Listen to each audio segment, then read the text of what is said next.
Ça a été dit à une certaine période de l'histoire avec un certain mais je parle contexte. maintenant. Faut pas prendre ça au sérieux. Faut pas l'interpréter comme ça à 100%, je pense. Il y en a pas ici en France qui l'interprètent. Est-ce que pour toi, ça, c'est une parole divine, par exemple? Ce verset. Non. Est-ce que c'est une parole d'un Dieu? Je ne pense pas. Si. Mais Donc c'est une parole humaine. Si c'est pas une parole d'un Dieu, c'est une parole humaine. En tout cas, ça a été écrit par un humain. La phrase que tu me dis. Après, je sais pas. Je sais que moi, il n'y a pas de Dieu, donc je saurais pas dire qui a dit ça, ni même de qui ça vient. Mais certainement pas un Dieu. C'est clair. Mais certainement pas un Dieu. On est d'accord. Non, oui, je suis d'accord avec toi. Mais pourquoi tu fais ça? Je croyais qu'il fallait pas faire ça. Fallait pas dire que le Coran n'est pas divin. Tu nous as attaqué pour ça. Parce que nous, c'est ce qu'on fait. Non. Mais tu le fais une fois, je veux bien. Mais là, c'est récurrent. C'est excusez-moi du terme, mais on dirait que tu veux dire que la prochaine fois qu'on va te poser une question, est-ce que le Coran est divin, tu vas pas redire que le Coran n'est pas divin. Tu vas changer. Tu vas changer d'avis. Tu vas dire que le Coran est divin. C'est-à-dire, c'est pareil. Ta réponse n'est pas une réponse récurrente. Non, je te suis, Jack. Jack, je te suis, il n'est pas divin. Mais quand même, la religion de l'islam... De quoi? Que le Coran n'est pas divin. Tu nous reproches de nous. Oui. Nous, on dit que le Coran n'est pas divin. Tu nous reproches en disant que c'est pas la chose à faire. Mais tu viens de le dire 2 fois, toi. Moi, ce que je veux te dire, c'est que je suis d'accord avec toi. Tu veux dire que toi, tu as le droit de le dire, mais non, je comprends pas. Si, mais toi, tu vois pas, vous ne voyez pas derrière que ça a quand même permis de développer... Et toi, tu vois pas derrière quand tu l'as dit. Une civilisation. Toi, quand tu l'as dit, t'as rien vu derrière. Peut-être pas. Mais ce que je veux te dire, est-ce que tu es d'accord avec moi quand je te dis que ce texte a quand même permis à une civilisation de se créer. Dans ce cas-là, pourquoi s'il a permis à une civilisation de prospérer et tout, pourquoi alors tu te permets de dire que ce texte n'est pas divin? Ce texte a permis de faire prospérer une civilisation. Pourquoi tu te permets alors de dire qu'il n'est pas divin? En fait, je comprends pas. Moi, je suis d'accord avec toi, mais en fait, quand il y a des gens qui veulent y croire, s'ils veulent y croire, en fait, quelque part, en fait, moi, ce que je comprends pas, il est où le problème pour vous, en fait? C'est ça que je comprends. Il n'y a pas de souci. Dans ce cas-là, si quelque part, ils sont dans leur délire, s'ils sont dans leur délire, et qu'ils te font pas de mal, tu t'en fous. Après, que ça touche, j'aimerais bien que tu me dises de quelle manière ça te touche, ou que ça t'atteint. Peut-être que ça, je l'ai mal compris, peut-être. Sans faire bouger l'autre. Donc, dans ce cas-là, s'il y a des gens dont c'est le délire, ils croient ça et tout, ils font pas de mal. Pourquoi alors tu dis que ce Coran n'est pas divin? C'est leur délire. Pourquoi tu respectes pas leur délire? Moi, je respecte leur délire. Et tu l'as dit 3 fois, je crois, que le Coran n'est pas divin. C'est leur délire. Pourquoi tu le dis alors? Oui, mais moi je les laisse, je rentre pas dans leurs trucs. S'ils veulent croire à des trucs même absurdes qui te paraissent absurdes pour toi. Par exemple, donc pour toi leur croyance c'est absurde. Il y a certaines choses, oui. Pas tout. Heureusement. Mais ces croyances-là, je croyais qu'elles avaient permis de faire prospérer une civilisation. Et tu traites quand même ces textes-là d'absurdes. Il y a certaines choses qui sont absurdes, je peux faire ça toute la journée, hein. Vraiment, je peux faire ça toute la journée. À chaque fois que tu vas me lancer un argument vous êtes là pour me dire, j'ai pas le droit de dire ce que tu viens de dire, je vais l'appliquer sur toi. À chaque fois. Et ça va marcher à chaque fois. 100% du temps. À partir du moment où tu as prononcé les mêmes phrases que moi j'ai prononcées, et que toi tu me reproches d'avoir prononcé ces phrases-là, à chaque fois que tu vas nommer un reproche, je vais l'appliquer sur toi. Parce que tu as prononcé les mêmes phrases. Par exemple, vous parliez d'Aïcha, là. On n'en sait rien, les gars. Vous étiez pas nés. Ils disent qu'une petite fille de 6 ans s'est mariée. Il y avait peut-être un contexte. On n'en sait rien. Tu veux dire que c'est faux? Ça veut dire que c'est faux? C'est peut-être vrai, mais il y a peut-être un contexte. Déjà, même ces gens qui sont... c'est peut-être faux. Même ces gens... Qu'est-ce qui est peut-être faux? Que Aïcha s'est mariée à 6 ans. C'est peut-être faux. Je sais pas, mais s'ils écrivent ça, comment des gens intelligents qui ont pu faire prospérer une religion comme ça, serait parti écrire des choses Alors, absurdes. C'est peut-être. moi, je pense qu'il n'était pas si intelligent que ça. En fait, pour qu'une idéologie prospère, pour qu'une idéologie prospère comme ça, une idéologie mortifère pour le coup, pour qu'elle puisse prospérer, pardon, il faut pas que les tenants de cette idéologie soient intelligents. Il faut qu'en face, on soit lâche. Une fois qu'on est lâche, on critique pas, on se tait, on s'invente des excuses. Pourquoi c'est la bonne position à faire, comme tu viens de le faire. Hein. Une fois qu'on a rationalisé cette position de lâcheté, eh ben oui, cette idéologie va prospérer. Elle n'a pas besoin d'être tenue par des gens intelligents. Elle a juste besoin de la lâcheté de l'environnement. Ouais, c'est très juste ce que tu dis. C'est très juste. Mais bon, après alors arrête d'adopter un comportement lâche, si c'est juste ce que je dis. Bah, c'est juste, mais on dirait qu'elle vous fait du mal, cette religion, ici en France. Allô? Qu'est-ce que tu appelles faire du mal? Bah, j'ai l'impression, quand vous êtes content... Je suis pas en France, hein. Je suis algérien. Oui, t'es au Canada, c'est ça? Oui.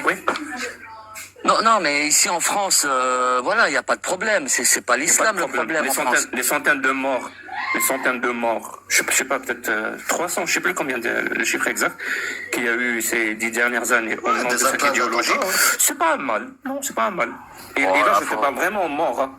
Je vais même pas parler de ce que cette autorité, quand elle se transforme en une autorité religieuse dans des environnements spécifiques, ce qu'elle peut provoquer comme souffrance sur plein de gens et surtout les femmes. Je parle même pas de ça. Je vais te parler juste des morts. Donc ça, c'est pas un mal. Qu'est-ce qu'elle a provoqué comme mal? Des centaines de morts. Le problème, Jack, comme tu le dis, t'es au Canada, t'es pas en France. C'est un peu plus compliqué que ça. Il suffit pas que les gens posent des bombes. Il n'y a pas de souci. Est-ce que c'est manipulé derrière Est-ce que c'est tellement compliqué qu'on va dire que les attentats, par exemple, à Nice ou au Bataclan ou Charlie Hebdo, c'est tellement compliqué qu'on pourrait même dire que ces attentats-là sont dus au livre Le Capital de Karl Marx, ou alors je sais pas moi, Ainsi parlait Zarathustra de Friedrich Nietzsche. C'est tellement compliqué qu'on peut dire ça. Je pense pas. C'est pas aussi compliqué que ça. Je pense que c'est très simple. Hein. Ces morts-là sont dus à une idéologie. Non, mais où est-ce qu'il est ce mec? Et la Sunna, c'est la base. Ouais, mais attends, il y a des choses, il y a plein de choses incohérentes, tu vois. Il est où ce mec qui a tué 200 personnes, ils te le mettent en prison, ils te le montrent pas, ils te le cachent comme Hannibal Lecter. Non, mais tu rigoles ou quoi? Où est-ce qu'il est ce mec? Il a tué 200 personnes. Il est de l'autre côté de la planète. Tu sais que la planète est plate. Est-ce qu'elle est Ah si, elle est plate, et ce mec-là, il est de l'autre côté de la planète. Tu sais qu'il y a eu une expérience menée, je t'ai entendu parler de ça. Tu sais qu'il y a eu une expérience menée par des étudiants australiens qui ont jeté une fusée là-haut à 100 km.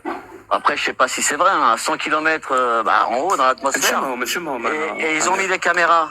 Et ils ont mis des caméras sur la fusée. Il y a une pensée que tu peux attribuer à une pensée complotiste, ça ouvre la porte à tout.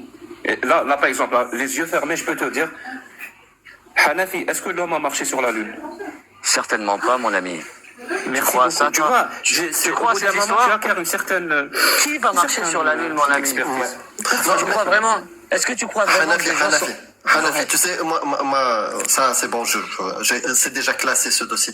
Moi, ce qui m'intéresse, c'est ton introduction. Quand tu parlais de la liberté des femmes, qu'est-ce qui va se passer si on donne trop de liberté aux femmes? Est-ce que tu peux développer, parce que j'ai pas compris? Disons que je caricature un peu les choses, mais chaque civilisation gère ses femmes, dirais-je, de manière stratégique pour eux. C'est logique. C'est logique. Et donc, si tu les laisses faire n'importe quoi,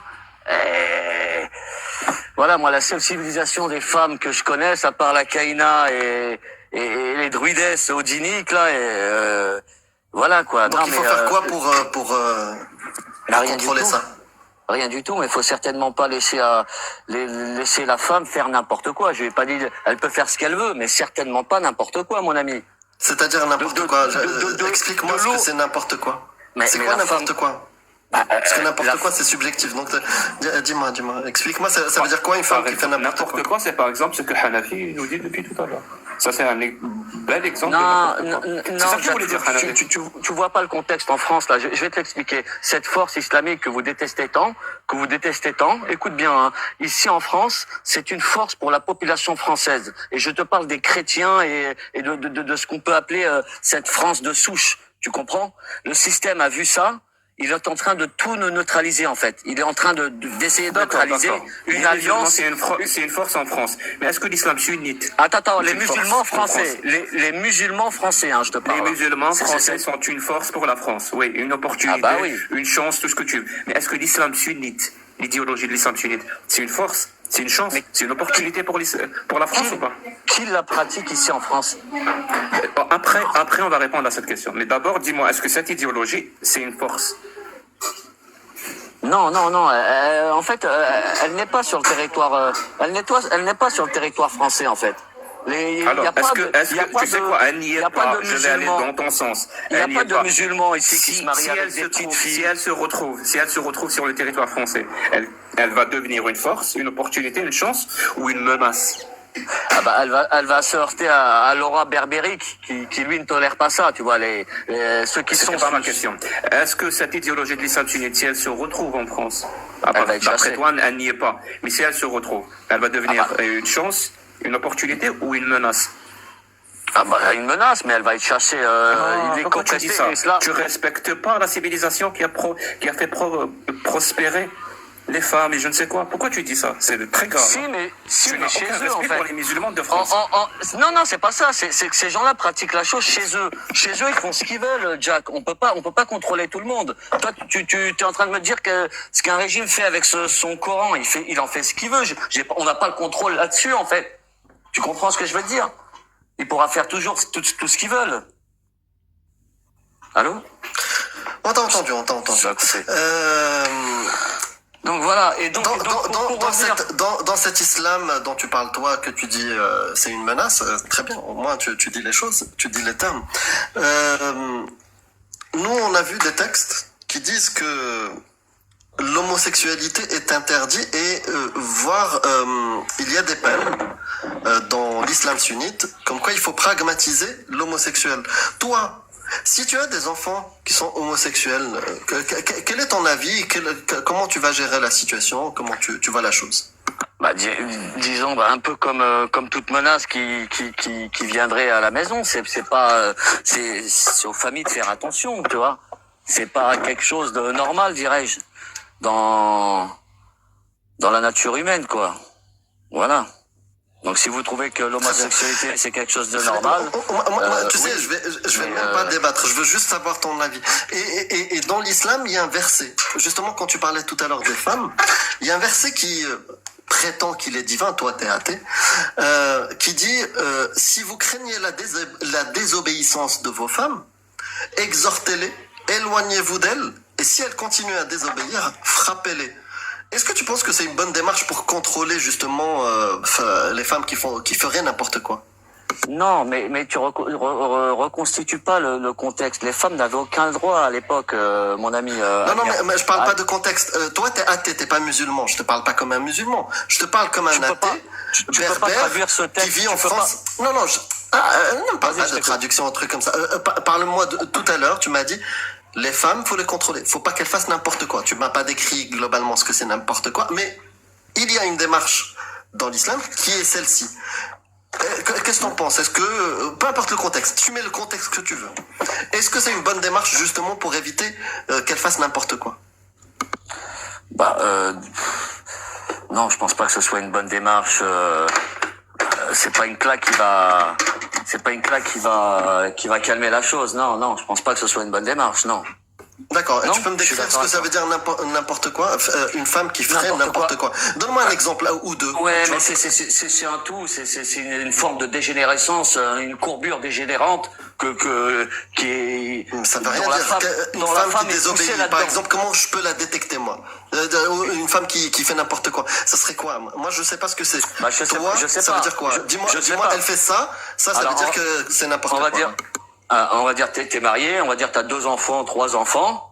je sais pas, ta femme elle fait n'importe quoi, donc elle a convenu de faire une vie de famille avec toi, d'avoir des enfants avec toi, et je sais pas, du jour au lendemain elle commence à se comporter comme une toxico ou un truc, rien de bon pour une famille, je pense Toxico, que ça ferait pas c'est-à-dire elle plaisir. commence à se droguer, c'est ça? Je sais pas, elle se drogue ou peu importe, mais elle commence à avoir une attitude qui n'est pas une attitude de famille, dirais-je. C'est-à-dire comme quoi? C'est-à-dire qu'elle t'a promis de faire une vie de famille avec toi, et qu'au final, Ouais. elle fait pas une vie de famille avec toi. Donc, Elle fait une vie de famille avec le voisin? Voilà, En fait, un décris-moi, exemple. donne-moi un exemple, en fait, je voilà, comprends ça c'est très bien, ça, comme exemple. pas. Ouais, et du coup, comment tu fais pour maîtriser ça, toi? Bah, tu butes tout le monde. Non, je déconne. Non, pour maîtriser ça, en temps normal, moi, je la laisse tomber, je me casse. Mais si en amont, les institutions font pour pas que la femme puisse en arriver jusqu'à là, c'est un problème. Parce qu'après que tu me dises, oui, l'homme, il fait ça. L'homme, il peut faire ça, mais pas la femme. Malheureusement, on n'est pas égaux. Faut arrêter, on est libre et égaux en tout. On n'est pas égaux. Hein, non pas que vous soyez supérieur à moi ou que je sois inférieur à vous. On n'est juste pas pareil. Et tous, on est tous uniques en fait. C'est quoi cette arnaque Et de en droit, Je dis pas que c'est vous, hein. l'égalité en droit, tu y crois? En droit, ou oui. En C'est droit? normal, c'est normal. Faut En que- droit, faut qu'on oui. ait les mais mêmes après, droits. oui, Ou en droit, pas. c'est normal. Mais après, en droit, c'est tout à fait normal. Mais après, tu vas raconter aux gens qu'on est égaux, alors que lui, il a une culture, il a une biculture, quoi. Il a deux cultures. Donc, il aura peut-être à des moments. Moi, je te parle à une toi, position- je te parle à toi, je parle pas de